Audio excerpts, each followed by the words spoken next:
Hey guys, this is Lucy, and in this video I'm going to show you how to remove author from file properties in Word. First, go to File tab and go to Info.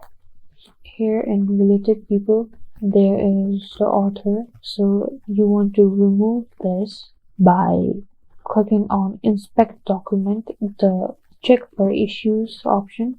Go to Inspect Document in this drop-down menu.